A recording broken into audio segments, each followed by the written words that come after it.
It started as a secret, a love song James Hetfield wrote alone, never intending anyone to hear it. No screaming guitars, no heavy riffs, just emotion. But when that private moment escaped the shadows, it changed Metallica forever. This is how a song born in silence became one of the loudest anthems in rock history. Nothing else matters. The accidental creation. It all began in 1989. Metallica had been touring relentlessly, city after city, crowd after crowd. The band lived out of suitcases, fueled by adrenaline and noise. But when the lights went down and the hotel room went quiet, James Hetfield found himself face to face with something he rarely showed: loneliness. Late one night, exhausted from the road, he called his girlfriend just to hear a familiar voice. With the phone cradled against his shoulder, his other hand reached instinctively for his guitar.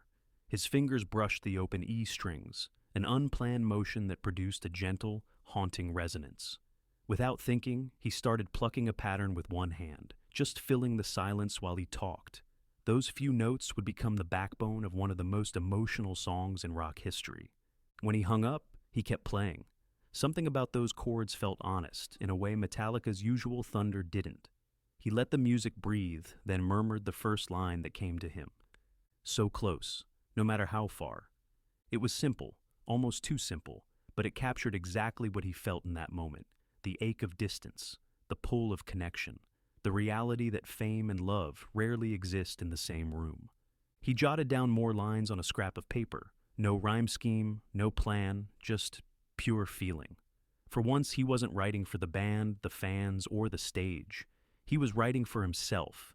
But when he played the rough demo back, he froze. This wasn't Metallica. It didn't roar. It whispered. It wasn't rage. It was vulnerability. He didn't even tell anyone about it.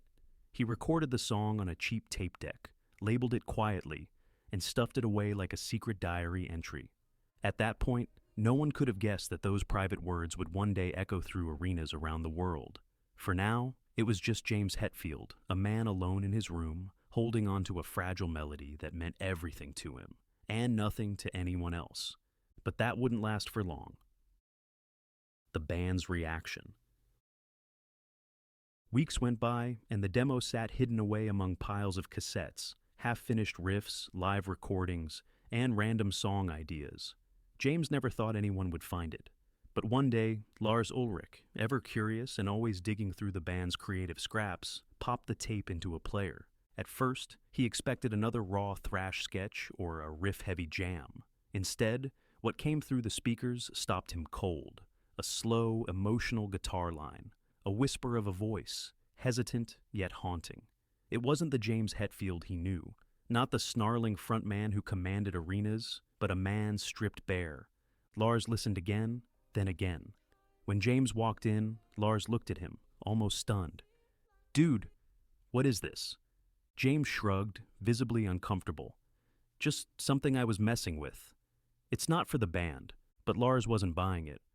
"You're wrong, man. This is real. This is you. And that's exactly why it belongs to Metallica." For the first time, someone had seen beyond the armor James had built, beyond the image of the untouchable metal god. Lars saw something fans had never heard before: emotion, honesty, and heart. Still, James resisted. To him, Metallica wasn't supposed to sound this way. They were about fire and fury, not tenderness. But as producer Bob Rock entered the picture for the Black Album sessions, things began to shift. Bob wasn't just producing another metal record. He wanted to help the band find depth and dimension in their sound. When he heard the song, he didn't hesitate. He turned to James and said, "This is the kind of song that people remember forever." James still hesitated. "It's too personal," he said. "It's not us." Bob smiled. "Maybe it's time people saw who you really are." Those words hit hard. For years, James had hidden behind distortion and attitude. But this song, this fragile, beautiful piece of honesty, had a life of its own. And slowly, the band began to believe in it. Kirk, Lars, Jason, and Bob all felt it. This wasn't a step away from Metallica's identity. It was an evolution of it. When James finally agreed to record it with the band, it felt like crossing a line he could never uncross. The walls were coming down. He didn't know it yet, but by letting that song breathe, he was about to change the course of Metallica's history forever. Breaking the metal rules. By 1991, Metallica stood at a crossroads. They were already legends in the underground, the kings of thrash metal, but the band was exhausted and their sound had started to box them in. Every song was fast, loud, and ferocious. A wall of sound that left no space to breathe. They were ready for something different, even if their fans weren't. When James finally brought Nothing Else Matters into the studio, the atmosphere shifted. It wasn't a riff meant for headbanging. It was meant for listening. Lars sat quietly behind the drum kit, nodding along as James played the delicate intro. The room felt still. No one dared interrupt. When the last note faded, Bob Rock turned from the console and simply said, "That's a hit." Kirk Hammett leaned back and smiled. "It's beautiful, man," he said. "You should sing it exactly like that." But not everyone was sure. Some people close to the band warned them. Metallica doesn't do love songs. Others said the song would ruin their image. They'd built their empire on raw aggression, rebellion, and darkness. Showing emotion wasn't part of the formula, but Hetfield didn't care anymore. After years of anger and pain, he wanted to be real. And maybe that's what made it powerful. The biggest surprise came during the solo. Traditionally, that was Kirk's territory. Every soaring melody, every burst of fire. But James had written the solo himself. It wasn't flashy or technical. It was simple, aching, and full of feeling. Kirk didn't argue. He just said, "You played it, you keep it." When they listened back, they realized what they had made. Nothing Else Matters wasn't a departure. It was a revelation. It proved that vulnerability could be just as heavy as any riff. Still, the risk was enormous. Would fans accept a ballad from the most hard-edged band in the world? Would they see it as evolution or betrayal? As the final mix played through the speakers, Lars looked at James and said, "We've never sounded like this before." James nodded quietly. "Yeah," he said, "that's kind of the point." What came next would divide fans, critics, and even the metal community itself, but it would also bring Metallica to heights they never thought possible. Because breaking the rules of metal was exactly what made them legends. The recording and transformation. When the band finally brought Nothing Else Matters into the studio, it was like walking on sacred ground. The atmosphere was different from any other Metallica session. Gone were the aggressive tempos and roaring amps. Instead, there was silence, an uneasy quiet that demanded honesty. Producer Bob Rock immediately noticed it. He'd worked with countless rock bands, but Metallica was special. They were perfectionists, driven by raw energy, obsessed with power. But this time, Bob wanted something else. He wanted vulnerability. He dimmed the studio lights and told James, "Forget your Metallica for a second. Just play." James sat on a stool, guitar in hand, eyes closed. The red recording light flickered on. The first chords rang out, gentle but full of weight. Every note felt like a confession. Lars, normally explosive behind the drums, stayed completely still, watching through the glass.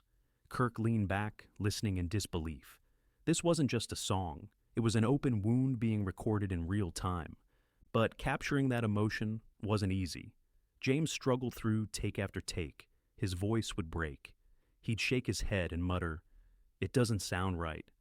Bob reassured him each time, saying, "It's not about sounding perfect. It's about feeling real." Eventually, James stopped trying to control it. He let his voice crack, let the tremor in his breath stay in the track. And that's when it happened. The take that would define the song. As the final note rang out, no one spoke. Bob hit stop, and silence filled the room. Then, almost in a whisper, he said, "That's it. Don't touch it." When they played it back, the sound filled the studio like a living thing. The guitars shimmered. The orchestra swelled behind them, strings layered to create a cinematic sweep that made the song feel infinite. It was intimate, yet enormous. Fragile, yet unstoppable. Even James admitted it didn't feel like just a song anymore. It felt like something that had been waiting to exist. He later said, "That's when I realized emotion could be just as heavy as distortion." What began as a private whisper was now a thunderous confession captured on tape. The band didn't know it yet, but that recording session had just redefined who Metallica could be. And when the world finally heard it, everything changed. The global reaction and controversy. When Nothing Else Matters was finally released in 1992, it hit like a tidal wave. Radio stations that had never dared play Metallica suddenly couldn't get enough. MTV, once hesitant to air anything too heavy, had the music video on constant rotation. Viewers who didn't even consider themselves rock fans found themselves captivated by the song's haunting melody and emotional weight. For millions of listeners, it was their first glimpse into Metallica's human side, a side that had always been hidden behind walls of distortion and anger. Critics praised it as the song that made heavy metal grow up. But within the band's own fan base, the reaction wasn't so simple. The diehards, the ones who had followed Metallica since the Kill 'Em All and Ride the Lightning days, felt betrayed. To them, Nothing Else Matters sounded like the band had abandoned their roots. Metallica, the kings of rage and rebellion, were now singing about love and emotion. It was unthinkable. Some fans went so far as to boo when the band performed it live. Others mailed hate letters, accusing them of selling out. For a group that had always prided itself on being unapologetically raw, the backlash was personal. But the irony? The song wasn't written for radio, charts, or fans. It was written for one person and one moment. And that authenticity was exactly what made it connect so deeply with millions who'd never cared about heavy metal before. The controversy only fueled its success. Nothing Else Matters climbed charts across the globe, peaking high in over 30 countries. The video, shot in stark black and white, showed the band in their most honest form. No gimmicks, no posturing, just musicians in a studio, lost in the sound. Even as fans argued, the numbers spoke for themselves. The song became one of Metallica's most streamed and requested tracks ever. And in the years that followed, those same fans who once called it soft would find themselves shouting its lyrics at live shows, voices breaking with emotion. Looking back, Hetfield would admit that the backlash hurt, but it also liberated them. It proved that Metallica didn't need to scream to be powerful. Vulnerability, it turned out, could be louder than distortion. And as the song spread around the world, it stopped being just Hetfield's story. It became everyone's story, a universal anthem for connection, love, loss, and everything in between. But even then, few understood what the song truly meant to him. That part of the story, its deeper message, was something far more personal. What the song really means. For years, fans assumed Nothing Else Matters was a love song, a simple ballad written for a woman, and in a way that was true. But as time passed, James Hetfield revealed that its meaning had grown far beyond that private origin. What began as a personal message of affection had evolved into something universal, a reflection on loyalty, connection, and truth. When asked about it years later, Hetfield said, "It's about being so close to someone, or something, that you can't let anything else get in the way." That someone wasn't just his girlfriend anymore. It became about the bond between bandmates, the trust between friends, and even the relationship between artist and audience. The line, "Trust I seek and I find in you," carries a weight that transcends romance. For James, it was about learning to open up after a lifetime of walls. Growing up, he'd faced abandonment and loss. His father leaving home when he was young, his mother dying when he was just a teenager. Vulnerability wasn't something he knew how to express, but this song forced him to. As the band played it night after night, the words took on new meaning. Soldiers wrote letters saying it helped them stay strong while deployed. Couples danced to it at weddings. Families played it at funerals. Fans said it gave them comfort during their darkest moments. It was no longer James Hetfield's song. It belonged to everyone who had ever felt love, distance, or pain. What made it timeless was its simplicity. The lyrics didn't rely on metaphors or complex poetry. They were direct, almost fragile, and that's why people connected with them. In a world full of noise, Nothing Else Matters felt like a whisper that said, "You're not alone." Even Hetfield's own understanding of the song changed as he got older. When reflecting on it decades later, he admitted, "It still means something different every time I sing it." Sometimes it reminds him of love. Other times, it reminds him of the cost of fame, or the trust between his bandmates who have been through everything together. It's rare for a song to live so many lives, to grow up alongside its creator and still touch people decades later. But That's exactly what Nothing Else Matters did. And while some fans still debate its meaning, maybe that's the point. The song was never about defining what matters. It was about realizing that, for everyone, the answer is different. But there was still one thing no one could deny. It had changed the band forever, and the world was about to see just how far that change would go. Legacy and enduring impact. More than 3 decades after its release, Nothing Else Matters remains one of the most iconic songs in rock history.